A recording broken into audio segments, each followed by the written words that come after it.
The sun was shining brightly on the beautiful coastal town of Costa Verde, known for its breathtaking beaches and luxurious resorts. It was the perfect backdrop for what many believed to be the perfect wedding. Emma Thompson, a stunning bride with a radiant smile, had just married her longtime boyfriend, Mark Collins. The couple had met in college and, after years of dating, decided to tie the knot in a ceremony that was nothing short of a fairy tale. Friends and family gathered from all over to witness the union of these two seemingly inseparable souls. The ceremony was flawless, the bride in her elegant gown, the groom in his tailored suit, and the guests moved to tears as they exchanged heartfelt vows under an arch adorned with white roses. It was the kind of wedding that made everyone believe in true love. After the festivities, the newlyweds set off on their dream honeymoon to the exclusive Paradise Cove Resort. A secluded paradise nestled on a private island. The resort, known for its impeccable service and stunning views, was the ideal setting for the couple to begin their life together. They checked into a lavish suite with a panoramic view of the ocean, promising each other that this was just the beginning of a lifetime of happiness. For the first few days, everything seemed perfect. The couple was seen lounging by the pool, enjoying romantic dinners on the beach, and taking long walks under the moonlight. But beneath the surface of this idyllic honeymoon, a dark secret was lurking. Friends back home noticed that Emma had been unusually quiet on social media. No posts, no updates, just a deafening silence. It was as if something was off, but no one could have predicted the horrific events that were about to unfold. On the 5th day of their stay, everything changed. That morning, the resort's housekeeping staff arrived to clean the couple's suite. As they approached the room, they noticed that the Do Not Disturb sign was still hanging on the door. Respecting the guests' privacy, they decided to skip the room and come back later. But when they returned in the afternoon, the sign was still there. Concerned, the staff knocked on the door. There was no response after several attempts to make contact, the staff growing increasingly worried. Decided to use their emergency key to enter the room. What they found inside was beyond anything they had ever experienced. The room was in complete disarray. Furniture was overturned, a shattered vase lay on the floor, and the bed was soaked with blood. The staff froze in shock as they saw Mark Collins lying lifeless on the floor, his body battered and bruised. The serene atmosphere of the resort shattered in an instant. The peaceful paradise had turned into a scene of horror. Emma was nowhere to be found, and the question on everyone's mind was what had happened in that room. The local authorities were immediately called, and the resort was swarmed with police officers and forensic experts. The once celebratory mood of the honeymoon destination was now filled with fear and confusion. The investigation kicked off with a sense of urgency. The police needed to find Emma, and they needed to do it fast. Witnesses at the resort were questioned, and the security footage was reviewed. What had started as a storybook romance was now a chilling mystery. As the detectives began piecing together the events leading up to Mark's death, they realized that this was no ordinary crime scene. As investigators combed through the suite, they were met with a perplexing mix of evidence. There were no signs of forced entry, and all the windows and doors were securely locked from the inside. The absence of any struggle outside the bedroom suggested that whatever happened had taken place within those four walls. But there was one glaring question. Where was Emma? Detectives immediately put out a missing persons alert and started their search. The resort staff were questioned about Emma's whereabouts. According to them, she had been seen earlier that morning, casually strolling along the beach, seemingly lost in thought. She had even stopped to chat with a few guests, who described her as calm and composed, hardly the demeanor of someone who had just experienced a traumatic event. The timeline of events became increasingly murky. How could Emma appear so normal just hours before her husband was found dead? As detectives dug deeper, they discovered that Emma hadn't just been avoiding social media, she had also been avoiding contact with her family. No phone calls, no texts, nothing since the day they arrived at the resort. It was as if she had vanished into thin air. The plot thickened when they found a hastily packed suitcase in the closet of the suite. It was clear that someone had planned to leave in a hurry. Clothes were shoved inside, toiletries scattered around, and Emma's passport was missing. A quick check with the resort's front desk confirmed that no one matching Emma's description had checked out, and no boats had left the island since the morning of the incident as investigators expanded their search to the surrounding areas. They interviewed guests and staff who might have seen or heard anything unusual. One guest recalled seeing Emma arguing with a man near the beach the previous evening, but couldn't identify who it was. Another reported hearing muffled shouting coming from the couple's suite late at night, followed by what sounded like something heavy falling to the ground. But without any concrete evidence, these were just fragmented pieces of a larger, more sinister puzzle. The search continued, and with every hour that passed, the sense of urgency grew. Detectives were now considering the possibility that Emma might be in danger herself. Was she fleeing for her life, or was she hiding something much darker? As they reviewed the resort's security footage more closely, they made a startling discovery. At 3:15 a.m. on the night of Mark's death, a figure resembling Emma was seen slipping out of the suite and disappearing into the shadows. She was dressed in dark clothes, her hair covered by a scarf, and she moved with a purpose that seemed eerily deliberate. The footage didn't capture where she went, but it was enough to suggest that Emma wasn't a victim, at least not in the traditional sense. As the detectives scrambled to track her down, they started uncovering details about the couple's relationship that painted a much more complicated picture. It turned out that the fairy tale wedding had been anything but. Friends disclosed that Emma had been acting strangely in the weeks leading up to the wedding, withdrawn, anxious, and evasive. Rumors of arguments and cold feet circulated among the guests, but no one had taken them seriously at the time. What had driven Emma to this point, and why had she decided to disappear in the dead of night? The more they investigated, the more it became clear that there were layers to this story that no one had seen coming. As the search for Emma intensified, the investigation took a dark and unexpected turn, revealing secrets that neither the groom's nor the bride's families could have ever imagined. The serene facade of Emma and Mark's relationship was crumbling, revealing the underlying turmoil that had been carefully hidden from the public eye. Detectives delved into their backgrounds, hoping to find clues that could shed light on the mysterious events. What they uncovered was a tangled web of deceit, betrayal, and simmering resentment. Mark Collins was not just a loving husband.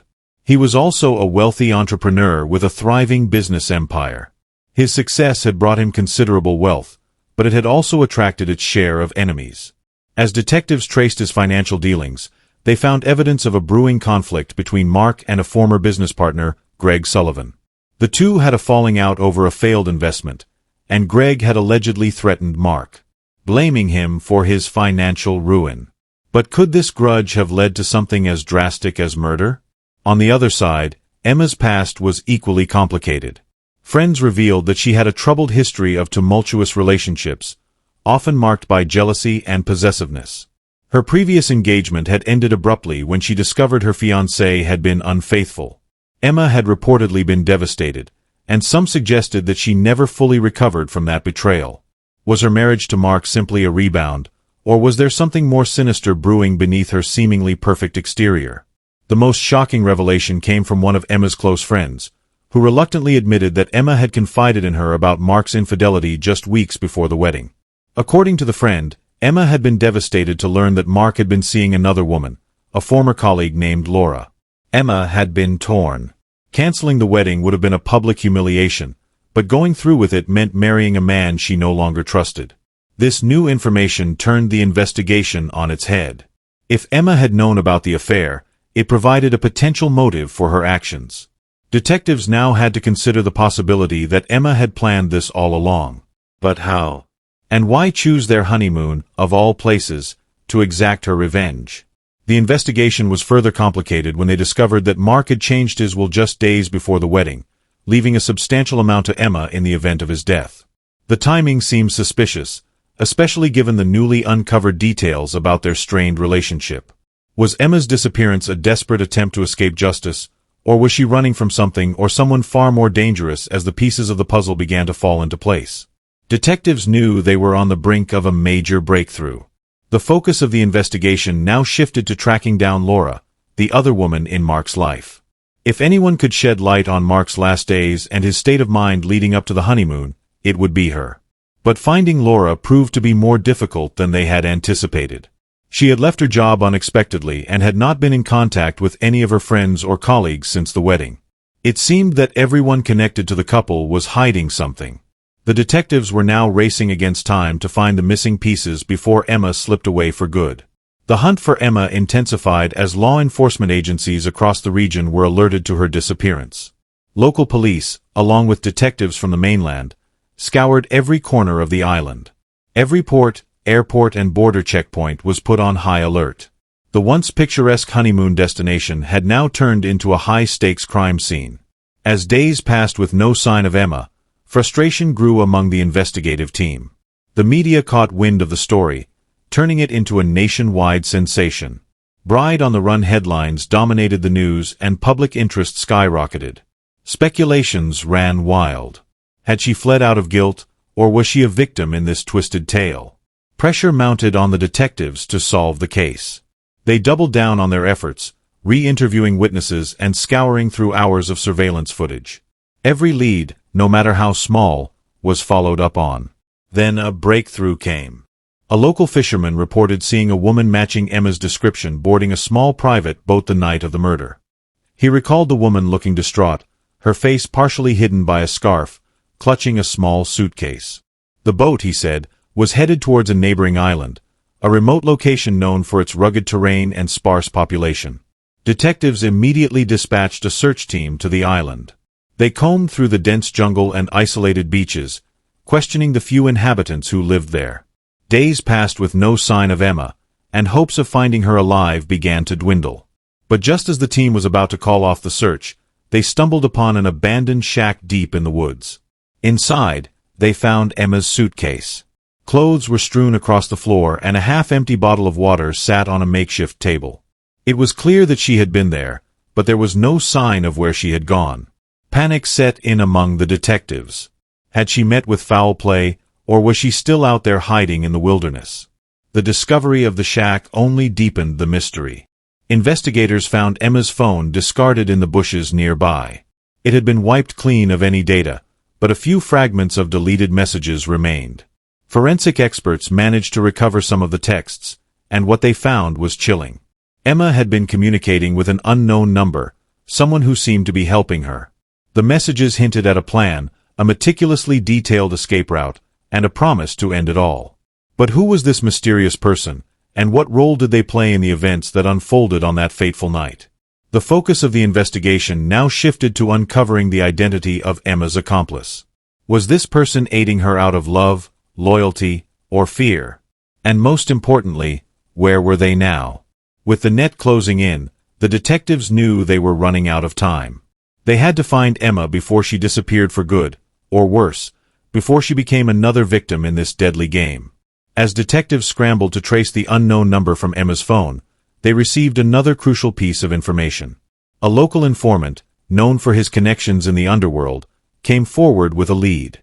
He claimed to have seen Emma with a man named Victor Ramirez, a notorious figure with a history of involvement in illegal activities ranging from smuggling to forgery. Victor was known for his ability to disappear without a trace and for helping others do the same. For the right price, Victor was no stranger to the authorities. He had been on their radar for years, but his elusive nature and lack of concrete evidence had kept him out of prison. If he was indeed Emma's accomplice, it explained how she had managed to evade capture for so long. The detectives now had a name and a face to go with the mysterious texts on Emma's phone, but finding Victor would be no easy task. They intensified their search, monitoring known associates of Victor and tapping into his communication networks. After days of painstaking surveillance, they got a break. A reliable source tipped them off that Victor had been seen at a remote safe house on the outskirts of the city. This was their chance. A raid was quickly organized and a team of officers stormed the location. Inside, they found Victor, along with Emma, who was alive but clearly distressed. She was immediately taken into custody while Victor was arrested on charges of aiding and abetting a fugitive. The tension in the air was palpable as Emma, her eyes red and swollen from crying, faced the detectives. She claimed she had fled out of fear of being wrongfully accused, fear of what she had done, and fear of what was still to come. But there were still so many unanswered questions. What exactly had happened that night? Was Emma truly a victim, or was she the mastermind behind this deadly plot? Victor, ever the professional, refused to speak. He maintained a stony silence, leaving the detectives with only Emma's version of events. According to her, she and Mark had argued violently on the night of his death. She had confronted him about the affair with Laura, and things had quickly escalated. She described how Mark had lashed out, how she had defended herself, and how in the chaos he had fallen and hit his head. Panicked and fearing no one would believe her, she had called Victor, who had helped her escape. But was her story true, or was it just another layer of deception as detectives continued to press her? They realized there was more to the story. Emma's behavior didn't fit the profile of someone acting in self-defense. She was too calm, too calculating. And then there were the messages to Victor, which suggested premeditation. The investigation was at a crossroads. They had found Emma, but they were no closer to understanding the full truth. As they prepared to confront her with the mounting evidence, they knew they were about to uncover the darkest secrets. Yet as the interrogation continued, the detectives grew increasingly skeptical of Emma's account of events. Her story had too many holes, too many inconsistencies. The evidence they had gathered painted a different picture, one that suggested a calculated plan rather than a crime of passion. Determined to get to the bottom of the mystery, they decided to confront Emma with the facts they had uncovered. Detective Harper laid out the evidence on the table, one piece at a time. First, he showed her the financial records that indicated Mark had changed his will just days before the wedding, leaving everything to her. Then he presented the deleted messages from her phone, which hinted at a premeditated escape plan. But it was the surveillance footage from the resort that made Emma's facade finally crack. In the footage, Emma could be seen meeting with Victor at a secluded spot near the beach the day before the murder. The two appeared to be in deep discussion, their body language tense and deliberate. This wasn't just a casual meeting. It was clear they were planning something.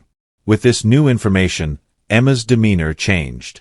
Gone was the tearful, frightened woman who had pleaded self-defense. In her place was someone cold and calculating.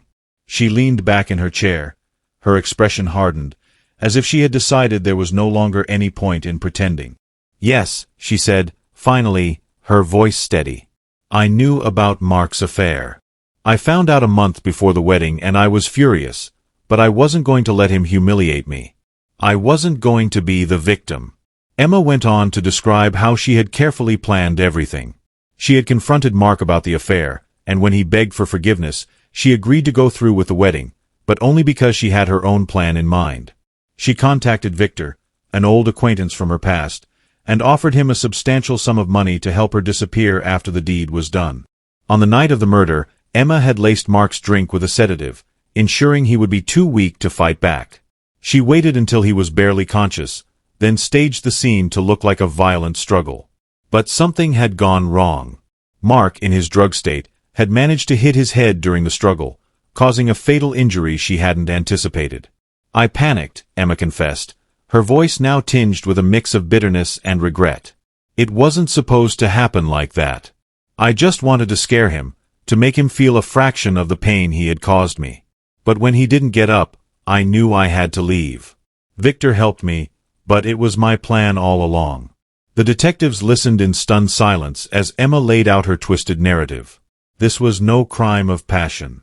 It was premeditated revenge, cold and calculated. She had planned to disappear, to start a new life with Mark's money, while everyone believed she was a grieving widow. It was only Mark's unexpected death that had thrown her plan into chaos, but there was still one piece of the puzzle missing. What was Victor's role in all of this? Was he simply helping Emma escape, or was there something more sinister at play? With Emma's confession in hand, the detectives turned their attention to Victor. They needed to understand his true involvement in the crime. Was he merely an accessory after the fact, or had he played a more significant role in Mark's death? Detective Sarah Miller took the lead in questioning Victor. He remained silent, his eyes fixed on the table in front of him, refusing to acknowledge her presence. But Detective Miller was relentless. She laid out the evidence against him, the text messages, the surveillance footage, and Emma's confession. Still, Victor said nothing. It was only when Miller mentioned Victor's family that he finally reacted. She spoke about his young daughter in the life of uncertainty she would face if he were convicted. It was a calculated move, and it worked. Victor's stoic facade crumbled, and he leaned forward, his voice barely a whisper. "I didn't kill him," he said, his tone desperate. "I swear I didn't know she was going to hurt him. She told me she just wanted to scare him, to make him suffer a little. I thought it was about money, about making him pay for what he did to her. But when I saw what she had done, I didn't know what to do." Victor went on to explain that he had met Emma years ago when he was involved in some petty criminal activities. She had reached out to him, knowing he had the connections to help her disappear. He admitted to arranging the boat in the safe house, but he insisted he had no part in the actual murder. "I tried to help her get away," he continued, his voice breaking. "I thought if I didn't, she'd turn me in. Say I was involved. I was scared, okay? I didn't know what to do." Despite Victor's claims of innocence, the detectives were not convinced. His involvement was too deep, his actions too calculated. But without concrete evidence linking him directly to Mark's death, all they had was his word against Emma's.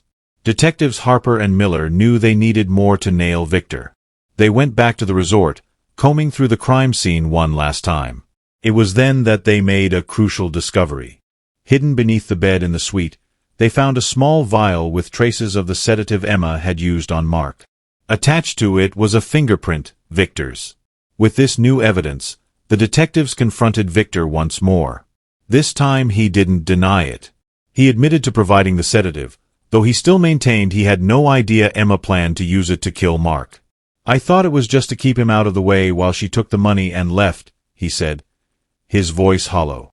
"I didn't know it would end like this, but it was too late." His admission, combined with the physical evidence, was enough to charge him as an accessory to murder. Victor had helped Emma execute her plan, even if he hadn't pulled the trigger, so to speak. The detectives now had their case. With both Emma and Victor in custody, the case was finally headed to court. The trial attracted massive media attention, with every detail of the couple's toxic relationship and the gruesome events of that night laid bare for the world to see. Emma's cold confession, her calculated plan for revenge, and Victor's role in aiding her escape were all dissected in front of a captivated audience. The prosecution painted Emma as a calculating woman driven by revenge and greed. They detailed her meticulous planning, her use of the sedative, and her cold-blooded decision to leave her husband to die. The jury was shown the surveillance footage, the messages, and the vial with Victor's fingerprint. It was a damning case. Emma's defense, on the other hand, argued that she had acted out of fear and desperation, that she had never intended to kill Mark, only to confront him and leave. They portrayed her as a victim of a toxic relationship, driven to the edge by betrayal and heartbreak. But Emma's own words, her confession, were her undoing. As for Victor, his defense was equally weak. His lawyer argued that he was merely an accessory, a pawn in Emma's scheme, but the evidence of his involvement, his fingerprints on the vial, and his admission to providing the sedative sealed his fate. After a long and emotional trial, the jury reached a verdict. Emma was found guilty of second-degree murder and sentenced to life in prison without the possibility of parole. Victor, though not the mastermind, was found guilty of being an accessory to murder and sentenced to 20 years in prison. The verdict brought a sense of closure to the case, but the impact of the crime would be felt for years to come. The small, idyllic town where Mark and Emma had grown up was forever changed. Friends and family of the couple were left reeling, grappling with the shock of what had transpired. In the end, Emma's plan for revenge had not only destroyed the life of her husband, but also her own. What was supposed to be the beginning of a new chapter had ended in a tragedy that no one could have foreseen. And as she sat in her cell, the woman who had once been a blushing bride was now just another inmate. Her life, a stark reminder of how quickly love can turn into something dark and deadly. With the trial concluded and the sentences handed down, the dust began to settle on the tragic events that had captivated the nation.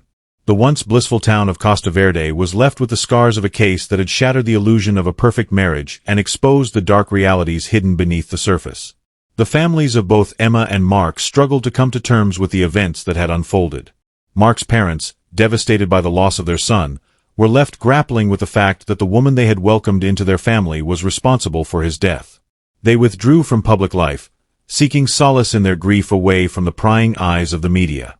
Emma's parents, equally shocked, found themselves questioning everything they thought they knew about their daughter. How had the sweet, loving girl they raised turned into someone capable of such calculated cruelty? They visited her in prison, hoping for answers, but Emma, now a shadow of her former self, had little to offer. She was a woman broken by her own choices, left to ponder the consequences of her actions alone. The case also had a profound impact on the residents of Costa Verde. The town, once known for its tranquil beauty, became infamous as the setting of a tragic love story gone wrong. Tourists who once flocked to its shores now visited out of morbid curiosity. Eager to see the places where the grisly events had unfolded, the local businesses, eager to move past the notoriety, struggled to reclaim the town's former charm. For the detectives who had worked tirelessly to bring justice to Mark, the case left its own mark. Detective Harper, now a seasoned veteran of many such cases, found himself haunted by the details of this one. It was a stark reminder of the thin line between love and hatred, and how easily one could tip into the other. Detective Miller, still early in her career, took the case as a sobering lesson in the complexities of human nature and the darkness that could reside in the most unexpected places. Despite the grim outcome, there was some semblance of closure. Justice had been served, but it came at a steep price. The case served as a cautionary tale, a reminder that beneath the surface of even the most perfect relationships, there could be secrets capable of destroying lives.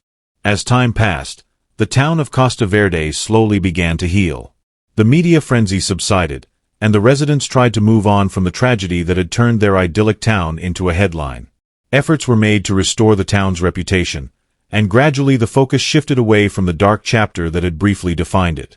Emma, now serving her life sentence, remained largely forgotten by the world outside. She adapted to her new reality, a stark contrast to the life of luxury and happiness she had once envisioned. Occasionally, she received letters from people curious about her story, but she rarely responded.